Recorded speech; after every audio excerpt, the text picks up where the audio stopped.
Olá a todos que nos estão a ouvir nas diversas redes. Chegamos ao capítulo 6 de João. Tenho aqui a minha Bíblia e vou ler. São 27 versículos que vamos ler neste vídeo, mas depois o capítulo continua e faremos outros vídeos. Eu vou já começar a ler. Fala de uma multiplicação dos pães.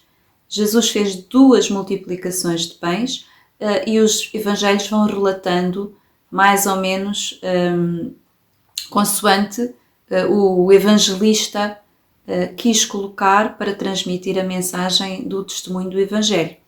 Aqui agora em João, no capítulo 6, tem um desses textos, um desses episódios da multiplicação dos pães. Eu vou começar já a ler. Depois disso, passou Jesus para a outra margem do mar da Galileia e de Tiberíades. Uma grande multidão o seguia porque tinha visto os sinais que ele realizava nos doentes. Subiu então Jesus à montanha e aí sentou com os discípulos. Estava próxima a Páscoa, a festa dos judeus. Levantando Jesus os olhos e vendo a grande multidão a que ele ocorria, disse a Filipe: onde arranjaremos pão para eles comerem? Ele falava assim para pô-lo à prova, porque sabia o que faria. Respondeu-lhe Filipe: 200 denários de pão não seriam suficientes para que cada um recebesse um pedaço. Um dos seus discípulos, André, o irmão de Simão Pedro, lhe disse: há aqui um menino que tem 5 pães de cevada e 2 peixinhos, mas que é isso para tantas pessoas? Disse Jesus: fazei que se acomodem. Havia muita grama naquele lugar. Sentaram, pois, os homens em número de 5.000 aproximadamente. Tomou então Jesus os pães e, depois de dar graças, atribuiu-os aos presentes, assim como os peixinhos, tanto quanto queriam. Quando se saciaram, disse Jesus a seus discípulos: recolhei os pedaços que sobraram, para que nada se perca. Eles os recolheram e encheram 12 cestos com os pedaços dos 5 pães de cevada deixados de sobra pelos que se alimentaram. Vendo o sinal que ele fizera, aqueles homens exclamaram: esse é verdadeiramente o profeta que deve vir ao mundo. Jesus, porém, sabendo que viriam buscá-lo para fazê-lo rei, refugiou-se de novo sozinho na montanha. Vou ler até aqui e já vamos ler depois até ao versículo 27. Tem aqui muitos aspectos interessantes. Eu sei que nós já falamos muitas vezes nesta multiplicação dos pães. Mas sempre que nós lemos, há aqui pormenores que nos chamam a atenção. Jesus, mais uma vez, preocupou-se com as pessoas, não é? Eu enfatizo sempre esta questão de Jesus se importar com as pequenas, que não são pequenas, não é? A pessoa, quando tem fome, não é uma pequena necessidade, é uma grande necessidade. Mais uma vez, ele coloca aqui à prova a fé dos seus discípulos. Ele estava a treiná-los a fazer aquilo que ele fazia. Aquilo que ele fazia, ele fez-o como homem, e ele esperava que os seus discípulos fossem sendo treinados para fazer estas coisas, que acreditassem que o Pai que guiava Jesus, que o encheu de poder, ele esperava que os seus discípulos fossem percebendo e crescendo em fé para fazer as mesmas coisas. No mínimo dos mínimos, Filipe diria: Senhor, tu consegues multiplicar isto? Nós estamos na boa, como dizem os miúdos hoje em dia. E vejam aqui como diz que eles tinham visto os sinais, uma grande multidão o seguia porque tinha visto os sinais que ele realizava nos doentes. Uma das razões pelas quais as pessoas seguiam a Jesus é porque ele curava muitos doentes e doenças que eram desesperantes para as pessoas. Desde cegos a paralíticos, pessoas com lepra, chegou a ressuscitar pessoas. Então, eles seguiam Jesus por causa destes sinais. Não era só porque gostavam do que ele ensinava, era porque realmente viam nele algo de sobrenatural. Este é um dos aspectos. Mas aqui, quando Jesus lhes dá pão, isso superou tudo. Ainda hoje, costuma-se usar muita expressão pão e circo, que o povo quer é pão e circo. De certa forma, aqui era isso. Eles viam aqueles grandes sinais, exceto para aquele que era curado, coitado, e que estava desesperado e que Jesus ajudou, não é? Que foram muitos, mas para os outros era como quase ir ao circo. Era ver o sobrenatural. E depois o pão. O povo anda sempre atrás disso. Os discípulos, ou melhor, as pessoas que seguiam a Jesus, nem todos eram discípulos dele, dividiam-se mais ou menos em 4 grupos, assim, lembro-me agora de 4 grupos de pessoas. Estes que seguiam pelos sinais, porque ele via um poder nele e então não só gostavam de ver ele agir nos outros, como também procuravam algo para si. Os dos sinais. Os do pão, porque ter alguém que consegue fazer pão do nada é melhor que a galinha dos ovos de ouro, não é? Então, os que seguiam por sinais, que eram os milagres, os seguiam pelo pão. Os que o seguiam e se tornaram discípulos dele porque acreditavam que ele era o Messias, porque Israel esperava o Messias, ele estava ali a pregar no meio daquele povo judeu. Ele disse que veio para o que era seu, os seus, que era o povo de Israel. E ainda um terceiro grupo, um quarto grupo, aliás, que se tornou um discípulo porque começou a ter revelação dentro de si, como Pedro disse, não, tu és o Filho de Deus.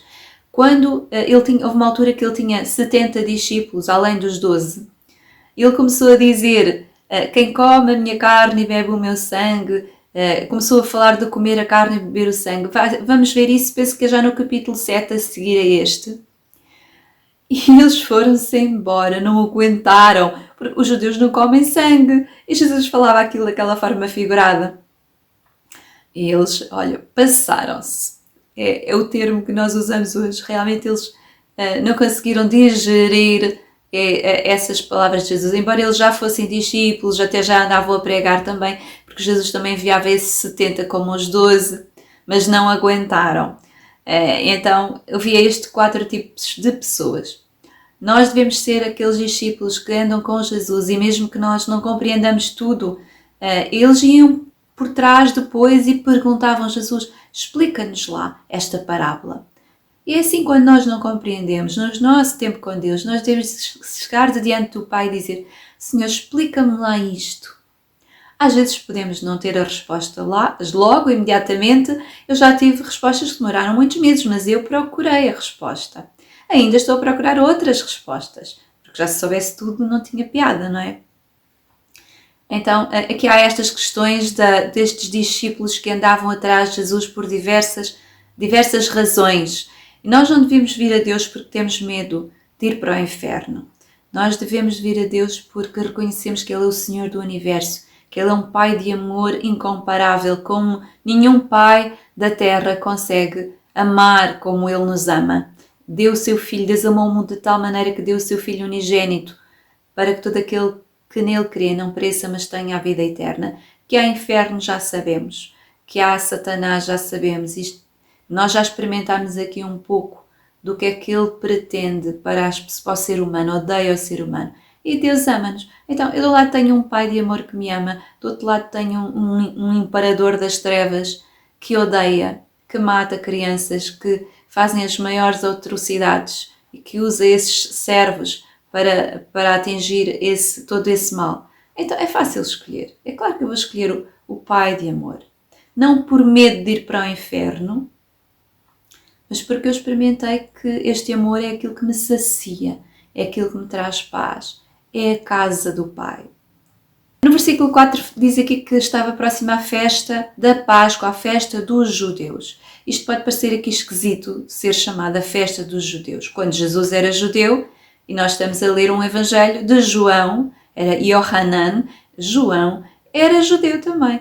Então, porque é que ele diz aqui festa dos judeus? Sempre que ele diz a festa dos judeus, tinha a ver com o sistema religioso do judaísmo. Mas, porque eles celebravam muitas festas, umas delas tinham sido ordenadas por Deus, outras estavam mais distorcidas, outras nem tanto eram assim.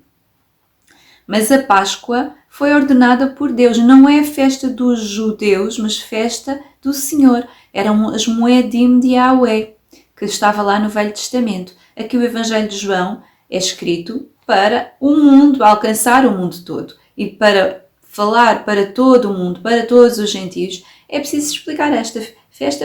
Era uma festa que era seguida pelo povo judeu, mas o povo judeu, em grande parte, seguia a lei de Deus. Então a Páscoa não é só uma festa dos judeus, é uma festa de Deus, que foi ordenada pela palavra de Deus, que Jesus, Yeshua, veio cumprir e que tem muito significado. Podem ver, tenho um vídeo só sobre a Páscoa e sobre as outras Moedim, que são os tempos assinalados de Deus, que têm sentidos proféticos extraordinários, ainda de coisas que ainda não aconteceram.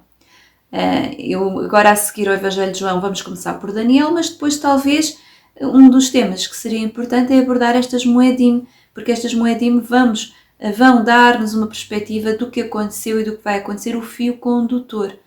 Deus não dá festas só para nós fazermos coisas como as pessoas do mundo bebem uns copos, fazem uma festa para se alegrar e já está. Aquelas Moedim eram tempos assinalados com sentido profético.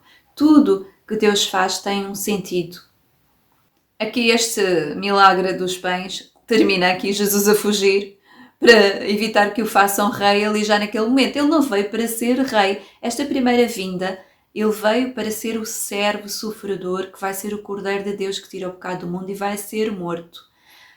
No Velho Testamento, no Antigo Testamento, fala também dele que vem para reinar. Mas isso é uma segunda vinda, é chamada a segunda vinda. A primeira vinda, que foi esta, é a segunda vinda, onde Jesus virá como rei. Mas não era nesta altura, então ele fugia. Tanto quando ele foi entregue a Pilatos, ele não fugiu. Aqui fugiu de o fazerem rei, mas não fugiu de ser crucificado, porque era para isso que ele tinha vindo. E estas pessoas, claro, se gostavam dele por causa dos sinais de cura, muito mais do pão, não é? Tinham ali uma fonte inesgotável de alimento. Eu vou continuar a ler até o versículo 27. Ao entardecer, os seus discípulos desceram ao mar e, subindo num barco, dirigiram-se a Cafarnaum, do outro lado do mar. Portanto, esta é a região da Galileia. Jesus viveu em Nazaré durante muito tempo. Ele era chamado Nazareno porque estava lá, mas não... e também há outras explicações de um significado de Netzer com outro significado. Mas ele agora morava ali em Cafarnaum. Eu não quero complicar, quero-me centrar só nas ideias essenciais. Portanto, e subindo num barco dirigiam-se a Cafarnaum do outro lado do mar. Já estava escuro e Jesus ainda não viera encontrá-los. Jesus lá tinha feito uma daquelas escapadas dele para ir orar ao Pai e vem ter com eles depois. Versículo 18. Além disso, soprava vento forte e o mar se encrespava.